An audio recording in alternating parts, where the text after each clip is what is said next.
You were the worst thing that ever happened to me." Claire Bennett did not raise her voice. She didn't need to. The sentence traveled across the ballroom with the clean, quiet precision of a blade. A champagne glass stopped halfway to someone's lips. The pianist near the marble staircase missed a note. Beneath the crystal chandeliers, 200 guests seemed to inhale at once as Claire stood beside her fiancé, one hand resting lightly against the black sleeve of Daniel Mercer's tuxedo. Across from her, Ethan Cole said nothing. 2 years had passed since their divorce, yet Claire recognized every small movement he made. The slight tightening of his jaw, the way his thumb pressed once against the rim of the water glass in his hand, the almost invisible pause before he looked at her. He had always been good at silence. Too good. "Claire," Daniel murmured, touching the small of her back. She barely felt it. Ethan's gaze had dropped to the diamond on her left hand. For one strange second, the ballroom disappeared. No music, no laughter, no white roses climbing the gold pillars. Only Ethan looking at the ring another man had given her. Then he lifted his eyes to Daniel. Something changed. It was small enough that no one else seemed to notice. A flicker of recognition. A shadow passing behind Ethan's face and vanishing before Claire could name it. Daniel's hand stiffened against her back. "Congratulations," Ethan said. His voice was calm. That almost made her hate him more. "Before we continue, where are you watching from? Drop your city or country below. And if you believe the truth always finds its way into the light, hit like and subscribe." Now, back to Claire's story. She had imagined this moment more times than she cared to admit. In some versions, Ethan looked broken when he saw her happy. In others, he apologized. Once, during a sleepless winter night, she had imagined him asking for another chance just so she could finally be the one who walked away. But he did none of those things. He simply stood there in a charcoal suit, older around the eyes, quieter than she remembered, carrying himself with the same unbearable restraint that had followed her through the last year of their marriage. "You heard her," Daniel said, his smile polished but cold. "I think it's best if you leave." Ethan looked at him again. This time, Claire saw it clearly. He knew him. Not socially. Not vaguely. He knew him. Her fingers curled around the stem of her champagne glass. "Have you two met?" Daniel answered too quickly. "No." Ethan remained silent. There it was again. That silence. The silence that had once filled their kitchen at midnight while his phone lit up face down on the counter. The silence that had followed unexplained transfers from their savings account. The silence that had sat between them in bed like a third person, cold and breathing. Claire felt the old anger rise beneath her ribs. "Of course," she whispered. "Still protecting your secrets." For the first time, something in Ethan's expression cracked. Not guilt. Pain. It vanished so quickly, she almost doubted she had seen it. He placed his untouched glass on a passing waiter's tray and buttoned his jacket. Then he looked at Claire, not at the woman in the ivory silk dress, not at Daniel Mercer's fiancé, not at the woman who had spent 2 years rebuilding a life from the wreckage she believed he had caused. He looked at her as if he were remembering someone she no longer was. "I'm glad you're happy, Claire." She gave a small, bitter laugh. "I am. Because you're no longer in my life." A few guests looked away. Ethan nodded once. Then he stepped closer, not enough to touch her, only enough that his next words belonged to the three of them. His eyes moved to Daniel, and Daniel went pale. Ethan noticed. So did Claire. "Then I hope," Ethan said quietly, "he tells you the truth sooner than I did." Claire's breath caught. What truth? But Ethan was already walking away. The crowd parted for him beneath the chandeliers. No one stopped him. No one spoke. Claire turned sharply toward Daniel. His smile was gone. And for the first time since he had placed that diamond ring on her finger, the man beside her looked afraid. The first lie Claire believed about Ethan was not told by Ethan. It was whispered over coffee on a gray November morning, 3 years before the divorce, while rain crawled down the windows of a small cafe on Newberry Street. A faithful man doesn't need that many secrets. Vanessa Bennett said it softly. That was what made it stay. Claire had stared into her untouched coffee, watching a thin circle of foam collapse against the porcelain. Across from her, Vanessa leaned back in her chair, elegant in a camel coat, her expression arranged into something that looked like concern. "I'm not saying he's cheating," Vanessa added. But she was. Claire knew it. And worse, some frightened part of her had already begun saying it too.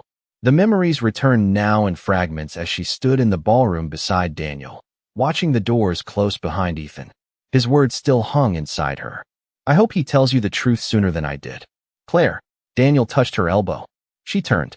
His smile had returned, smooth and reassuring, but a faint line of tension remained near his mouth. What did he mean? Nothing. Too fast.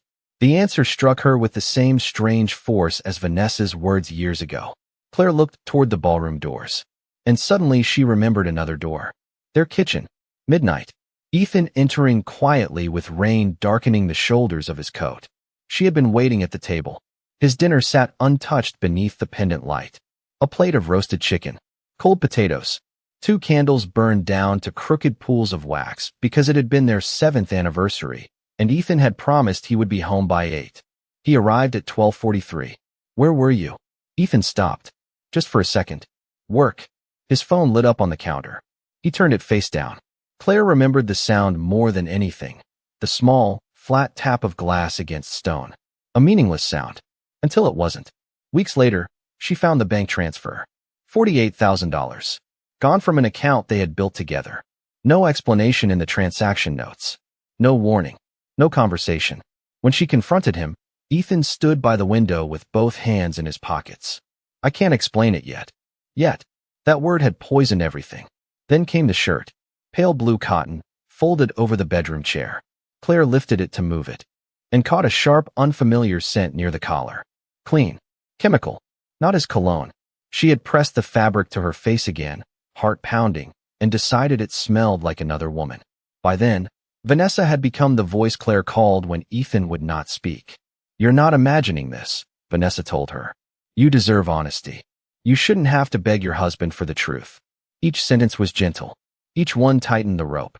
Back in the ballroom, applause suddenly erupted near the stage as the band began another song. Claire flinched. Daniel was speaking to someone now, laughing as if nothing had happened. But she was no longer listening, because another memory had surfaced. Ethan's phone. A message she had seen only once before he took it from her hand. Room 814. Tomorrow, 9 p.m. Come alone. Claire had asked who sent it. Ethan had gone completely still. Then he said the sentence that ended something inside her long before the marriage officially died. "Please trust me." She had laughed in his face. Now, beneath the chandeliers, Claire watched Daniel raise a champagne glass to their guests. Perfect smile. Perfect suit. Perfect future. Yet her fingers had gone cold around her engagement ring. Because Ethan had looked at Daniel as if he recognized him. And Daniel had lied. Claire knew that pause. She knew that pale face. She knew what fear looked like when a man tried to hide it behind silence. She had spent years learning it from her husband. What she did not know, what she could not yet imagine, was that nearly every memory she had just revisited was true. The money, the hotel room, the hidden messages, the late nights. Ethan had concealed all of it. Claire had only been wrong about why. The night Claire chose to stop trusting Ethan, Boston was buried under rain. Not soft rain. The kind that struck the windshield like thrown gravel and turned every traffic light into a bleeding blur of red and gold. She had not planned to follow him. That was what she told herself as she sat in her parked car across from the Langford Hotel, both hands gripping the steering wheel, her breath fogging the glass. She had only wanted answers. She had only wanted to know why her husband had left the house after receiving a message that said, "Come alone." But when Ethan's black sedan pulled beneath the hotel awning at 8:57 p.m., something inside Claire went quiet. Not calm. Quiet. Like a house after the last person leaves. She watched him step out wearing the navy coat she had bought him for Christmas. He did not use an umbrella. Rain darkened his hair, ran along his jaw, slipped beneath his collar. For a moment, he looked up toward the hotel windows as if bracing himself for something painful. Then he went inside. Claire waited 32 minutes before following. The lobby smelled of polished wood, lilies, and expensive perfume. A fire burned behind glass near the lounge, casting amber light across marble floors. Couples murmured over wine. A bellman smiled at her. She did not smile back. The elevator carried her to the 8th floor with a softness that felt cruel. No music. Only the quiet mechanical hum and the reflection of her own pale face in the mirrored doors. Room 814 was at the end of the hall. Claire heard voices before she reached it. A woman crying. Ethan speaking low. Then the door opened. A blonde woman stepped out first. She was beautiful in the effortless way Claire had always feared. Tall, composed even through tears, her cream coat wrapped tightly around her frame. Ethan followed her into the hallway, one hand lifted as if to steady her. The woman broke. She leaned into him, and Ethan held her. Not long, not passionately, but long enough. Claire's fingers trembled as she lifted her phone. The photo captured only what betrayal needed. A hotel hallway. Her husband. Another woman in his arms. No sound. No context. No truth. Just an image sharp enough to destroy a marriage. Ethan looked up. For half a second, their eyes met across the corridor. His face changed with a kind of horror Claire did not understand then.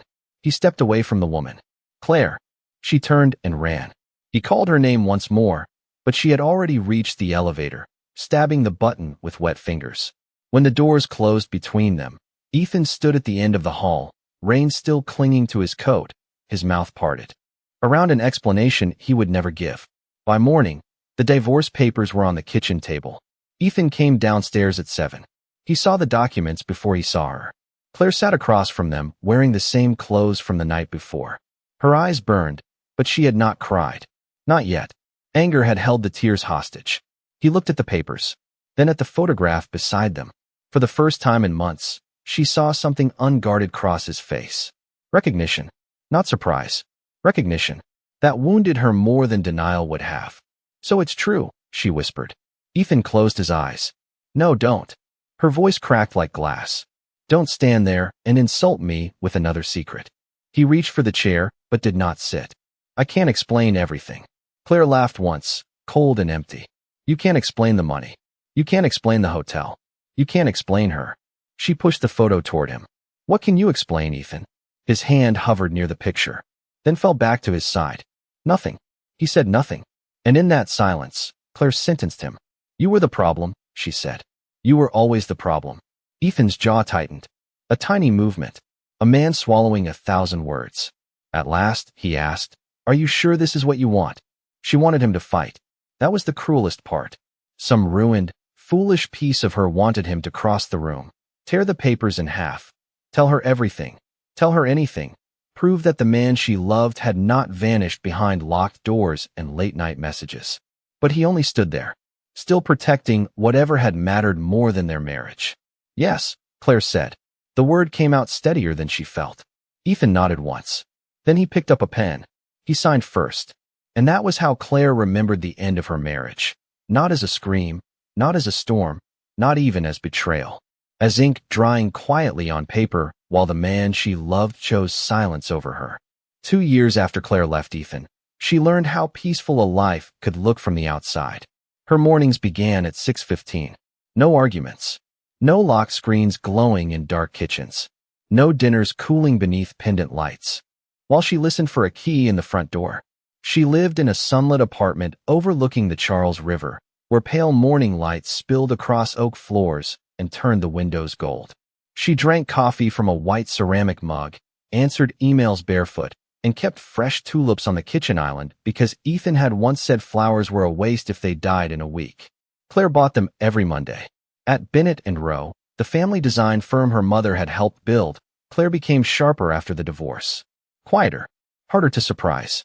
She arrived before everyone else, wore clean lines and neutral colors, and learned to end meetings without apologizing.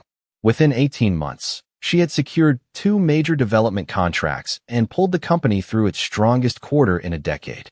People called her resilient. Claire never corrected them. Resilience sounded beautiful when no one saw what it cost. Then Daniel Mercer entered her life. He appeared at a charity dinner on a cold February evening, seated 2 chairs away beneath soft amber lights. He was handsome without seeming aware of it, with silver beginning at his temples and a voice that never fought to be heard. He remembered things. That was his gift. The first time they met, Claire mentioned she hated cinnamon in coffee. 3 weeks later, he handed her a latte and said, "No cinnamon." I remembered. She smiled before she could stop herself. Daniel remembered that she preferred aisle seats, that thunderstorms kept her awake, that her mother used to grow white roses. He knew when to touch her hand and, more importantly, when not to. With Ethan, Claire had spent years asking questions. With Daniel, Answers seemed to arrive before she asked. You make life feel easy, she told him once. Daniel kissed her forehead. That's what love is supposed to feel like. The sentence stayed with her. So did Vanessa's approval. He's exactly what you deserve, her cousin said over lunch. No secrets. No confusion. A grown man who actually chooses you. Claire looked down at the diamond on her finger and believed her. Meanwhile, Ethan disappeared. Mutual friends stopped mentioning him because Claire's face always changed when they did. Someone said he had left his consulting firm. Someone else heard he had sold his apartment. Vanessa claimed he had finally run out of people willing to clean up his mess. Claire pretended not to care. But once, at 2:08 in the morning, she searched his name. Nothing recent appeared. No interviews. No company profile. No photographs. It was as if Ethan Cole had stepped out of the world and closed the door behind him. Then, 3 months before the engagement party, something small happened. Daniel was showering at Claire's apartment when his phone vibrated on the kitchen counter. She did not mean to look.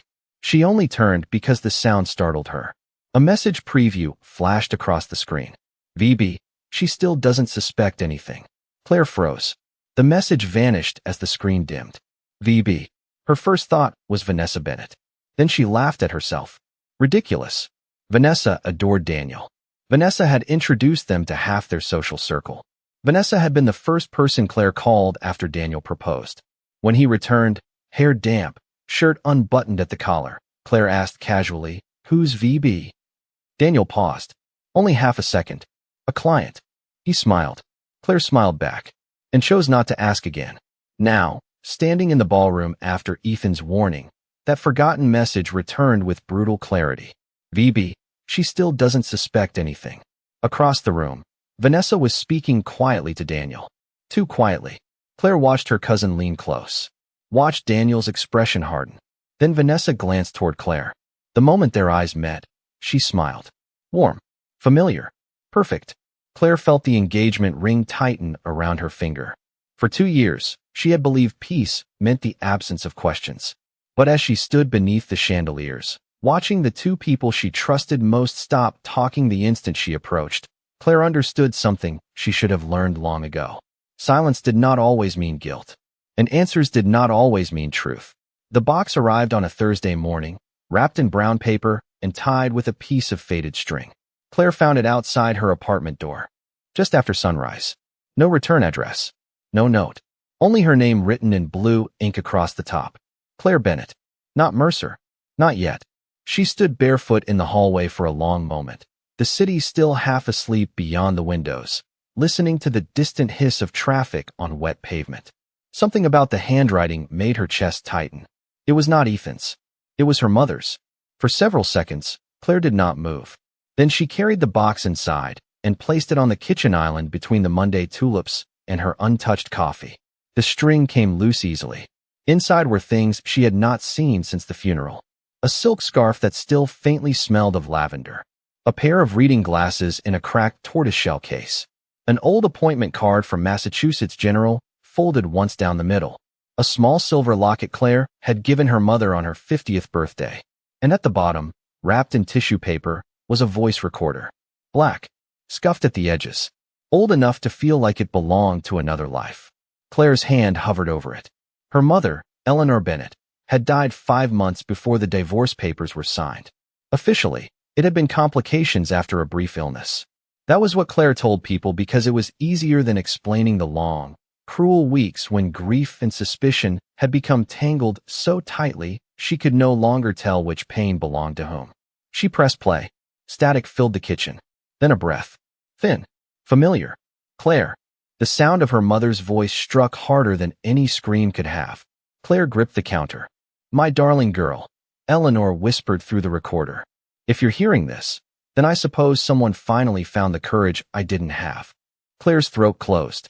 Outside, a truck passed below, rattling the window glass. I made Ethan promise not to tell you, her mother continued. And before you hate him for that, hate me first. The room seemed to tilt. Claire pressed one hand over her mouth. I was sick again.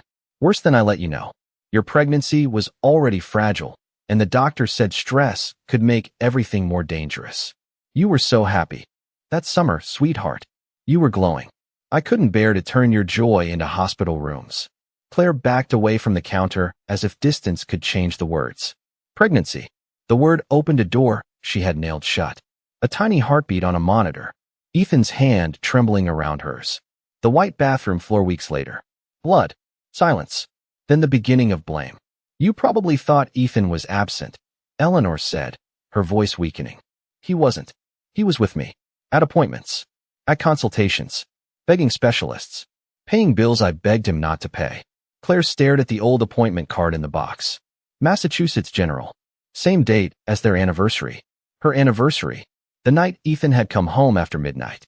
I asked him to protect you from the truth, Eleanor whispered. He did it too well. Claire made a sound that was not quite a sob. The recorder crackled. There was a doctor from New York. Dr. Allison Reed. She stayed at the Langford Hotel because the hospital housing was full. Ethan met her there to discuss an experimental trial. Room 814. Claire stopped breathing. Room 814. The hallway. The blonde woman crying. The photograph. Her husband's arms around another woman. No sound. No context. No truth. Just enough to ruin him. I don't know what this secret will cost him, Eleanor said. But I know Ethan. He will carry the blame if carrying it means keeping his promise. Claire sank slowly onto the kitchen floor. The recorder kept playing above her. If I was wrong to ask that of him, I am sorry. If he was wrong to obey me, forgive him if you can. But, Claire, her mother's voice faded into a broken inhale. Ethan was never the cruel one. Static swallowed the rest. Claire sat beneath the morning light, surrounded by tulips, old hospital paper, and the remains of a story she had told herself for 2 years. On the counter, her engagement ring caught the sun and flashed like a warning. Then her phone buzzed. Daniel. Morning, love. Still on for dinner with Vanessa? Claire looked at the message. Then at the recorder. For the first time, she did not answer. By noon, Claire had turned her kitchen into a crime scene of memories. Hospital receipts covered the island. Bank statements lay open beside her mother's recorder. Dates were circled in black ink. Names were underlined. Every secret she had once used to convict Ethan now sat beneath the cold morning light, waiting to be understood. $48,000. Claire found the transfer first. She called the number printed on an old invoice and spent 20 minutes being passed between departments until a billing supervisor finally confirmed what privacy laws allowed her to hear. The payment had covered Eleanor Bennett's experimental treatment. Paid in full. By Ethan Cole. Claire ended the call without saying goodbye. She remembered throwing that bank statement across their kitchen. Is she worth $48,000? Ethan had stared at her. Now she understood the pain in his face. He had known exactly who she meant. And still, he had protected her mother. The next truth was worse. Dr. Allison Reed answered on the fourth ring. Her voice was older than Claire remembered, but unmistakable. I wondered if you would ever call. Claire gripped the phone. You knew who I was? A long silence. Yes. The blonde woman from room 814 had not been Ethan's lover. She had been an oncology researcher from New York, brought to Boston after Ethan spent weeks begging for a private consultation. That night in the hotel hallway, Allison had been crying because Eleanor's latest results showed the trial would not save her. Ethan had held a grieving doctor for less than 10 seconds. Claire had photographed 5 of them. I saw you, Claire whispered. I know, Allison said. Ethan saw you too. Why didn't he tell me? The answer came quietly. Because your mother made him promise. Claire closed her eyes. After the call, she drove to the hospital. She did not remember parking. Inside, fluorescent lights washed color from the corridors. Shoes squeaked against polished floors. Somewhere, a machine beeped with mechanical patience. Then Claire smelled it. Sharp. Clean. Chemical. She stopped walking. Her hand rose slowly to her mouth. Ethan's blue shirt. The one she had lifted from the bedroom chair. The unfamiliar scent she had pressed against her. Face and mistaken for another woman's perfume. Antiseptic. It had been antiseptic. Claire leaned against the wall as people moved around her. Every memory was changing shape. His late nights. Hospital corridors. His exhaustion. Consultations. His hidden phone. Messages from doctors. His silence. A promise. But then another memory came. The pregnancy. Claire sat in her car for nearly an hour before opening the final envelope from the box. Inside was a copy of a letter her mother had written but never sent. My dearest Claire, I asked Ethan not to tell you because Dr. Walsh warned us that your pregnancy was fragile. I thought I was protecting my daughter and grandchild at the same time. Claire stopped reading. The paper shook between her fingers. She remembered the ultrasound room, the tiny flicker on the screen, Ethan crying before she did. Then, 6 weeks later, the white bathroom floor. Blood between her fingers. Ethan kneeling beside her, saying her name while she screamed at him not to touch her. Afterward, Claire had blamed the stress, the secrets, the suspected affair. She had blamed him. But Ethan had been carrying 2 disasters at once. Her mother was dying. Their child was gone. And Claire had looked at the man standing in the ruins with her and called him the cause. A sound escaped her chest. Small. Broken. She lowered her forehead to the steering wheel. For the first time in 2 years, she allowed herself to remember the day Ethan signed the divorce papers. Not his silence. His hands. They had been trembling. Claire returned home after dark. She placed every document in a neat stack. Then she opened her laptop and searched Ethan's name again. This time, she went deeper. Corporate filings. Archived announcements. Investment records. One unfamiliar company appeared repeatedly beside acquisitions involving Bennett and Rowe. Northbridge Capital. Claire clicked through the ownership documents. Her pulse slowed, then stopped. A subsidiary connected to Northbridge had quietly blocked 3 attempts to acquire controlling shares in her company. 3 attempts. All linked to the same private investment group, Mercer Strategic Holdings. Daniel. Claire stared at the screen. Then her phone lit up. A message from Vanessa. Dinner at 8. Daniel has something important to discuss. Claire looked at her engagement ring, then at the ownership records.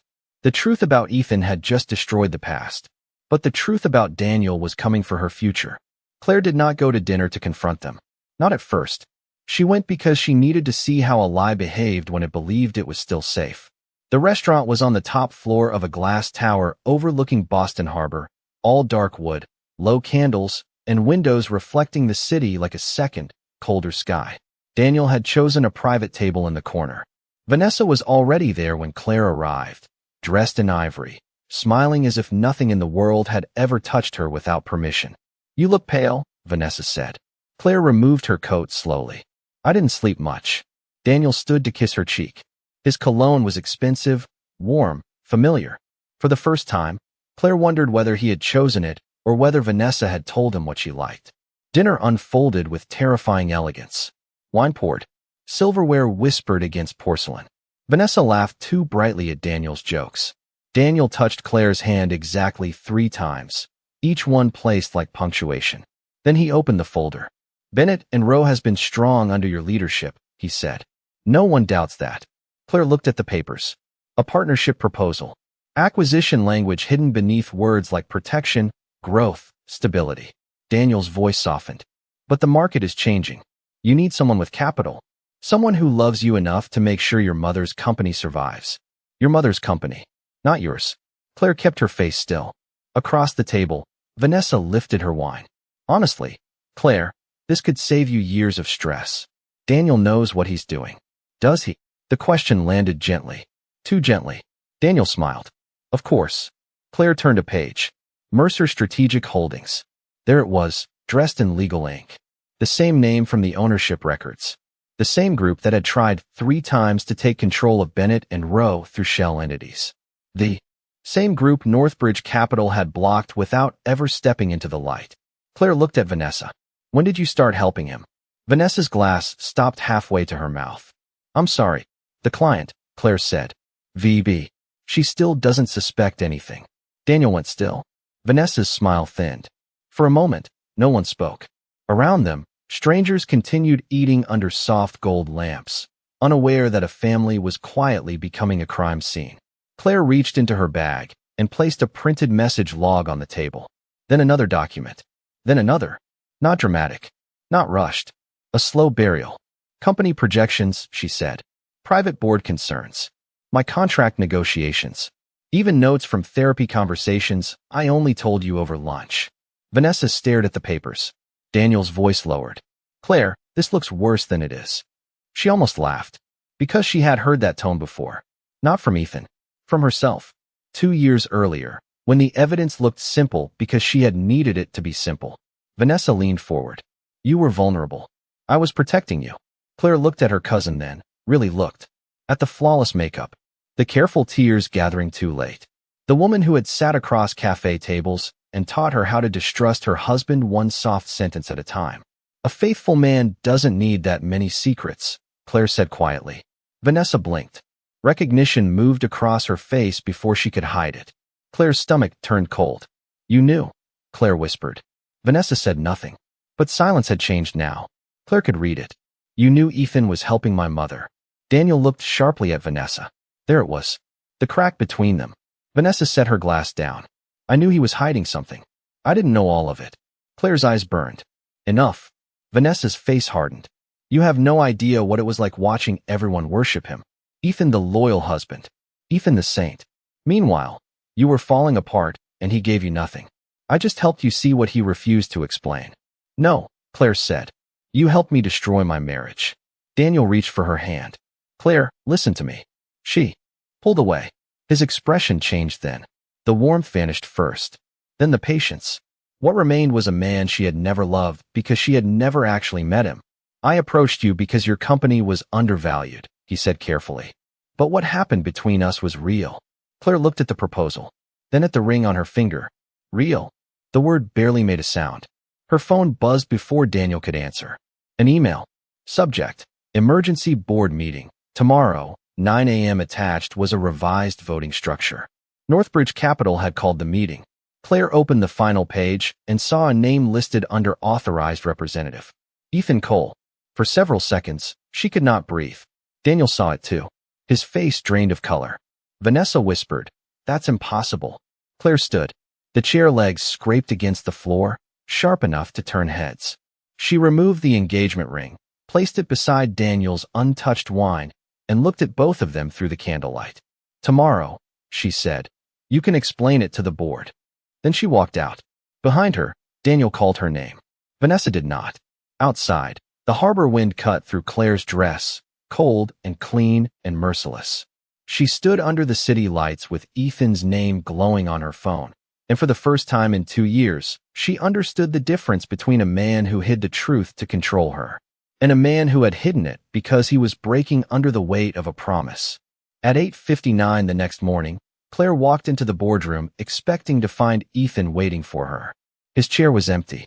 The room occupied the 32nd floor of Bennett and Rose headquarters, surrounded by glass and a pale Boston sky. Rain pressed softly against the windows. 12 board members sat beneath recessed lights, their folders aligned in front of them with the careful precision of people preparing to decide who would still have power when the meeting ended. Daniel sat 3 seats from Claire. Vanessa was not there. He looked as though he had not slept. Claire, he began. She took her seat. Don't. One word. Nothing more. At 9 exactly, the doors opened. 2 attorneys entered first. Then Ethan. Claire forgot how to breathe. Not because he looked wealthy. There was nothing loud about him. No theatrical entrance. No entourage designed to impress. He wore a dark navy suit and carried a thin leather folder beneath one arm. But the room changed around him. The chairman stood. Then the chief legal officer. Then, one by one, 3 senior directors rose from their seats. Mr. Cole, the chairman said. Daniel's face went white. Ethan gave a small nod and took the empty chair at the head of the table. Claire stared at him. For 2 years, she had heard that he had failed, that he had disappeared, that he had lost everything. Yet no one in this room looked at Ethan Cole like a broken man. They looked at him like the man holding the final key. The chief legal officer cleared his throat. Northbridge Capital has acquired sufficient voting rights to block the proposed Mercer transaction. Silence. Daniel leaned forward. That's impossible. Ethan opened his folder. No, he said. It's documented. His voice was the same voice Claire remembered from their kitchen. Calm. Measured. Only now, silence did not surround him like guilt. It obeyed him. A screen illuminated behind the table. Shell companies. Transfer dates. Proxy holdings. Mercer Strategic Holdings appeared in red across 3 attempted acquisitions. Claire saw Daniel's name. Then Vanessa's. Her stomach tightened. Ethan turned one page. Ms. Bennett provided confidential internal forecasts, private shareholder concerns, and restricted negotiation schedules to Mr. Mercer over 14 months. Daniel stood abruptly. This is a personal attack. Ethan looked at him. No. Personal would have been easier. The sentence landed without force. That was why it hurt. Daniel pointed toward Claire. You think he did this for the company? He did it because he wants you back. Every face turned toward her. Claire felt the old instinct rise, the need to explain, defend, control the room. Ethan spoke first. I don't. Claire looked at him. Something inside her broke quietly. Ethan did not soften the truth to save her pride. He continued. I wasn't trying to get Claire back. I was making sure you didn't destroy what she built. Daniel laughed once. Bitter. You expect anyone to believe you spent millions protecting your ex-wife? Ethan's gaze moved toward the rain-streaked windows. Then back. I protected Bennett and Rowe because Eleanor Bennett believed this company should outlive all of us. Claire's eyes burned. Her mother. Of course. Even now, the thread led back to her. Daniel reached for his papers. The chairman stopped him. We're not finished. Ethan slid one final document across the table. A forensic audit. Daniel read the first page. His shoulders dropped. For the first time, Claire saw fear without charm covering it. The acquisition was dead. The board opened an investigation. Daniel's voting proxies were suspended. And Ethan never raised his voice. When the meeting ended, people gathered their papers slowly, as if leaving a church after a funeral. Daniel passed Claire without looking at her. At the door, he stopped beside Ethan. You always did enjoy playing the martyr. Ethan's expression did not change. No, he said. I just learned what silence costs. Daniel left. Then only Claire and Ethan remained. Rain moved against the windows 32 floors above the city. Claire stood at one end of the table, Ethan at the other. 2 years of anger lay between them. A dead mother. A lost child. A hotel photograph. Divorce papers signed in silence. Claire wanted to say thank you. She wanted to say forgive me.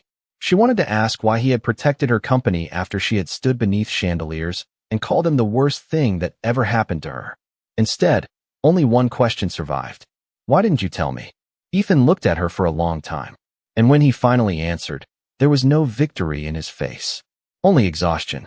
Because, Claire, his voice lowered. The last time I told myself silence was protecting you, it destroyed us. Then he walked past her. And this time, Claire understood something too late. Learning the truth did not mean she could undo what the lie had cost. Claire did not chase Ethan out of the boardroom. Once she would have. Once, she would have mistaken urgency for love and confession for repair.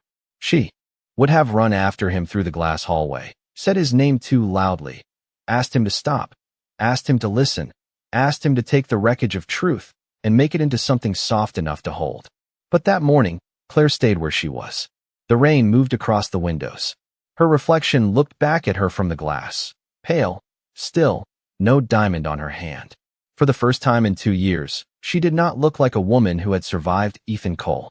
She looked like a woman who had survived the story she told about him. Daniel resigned before noon.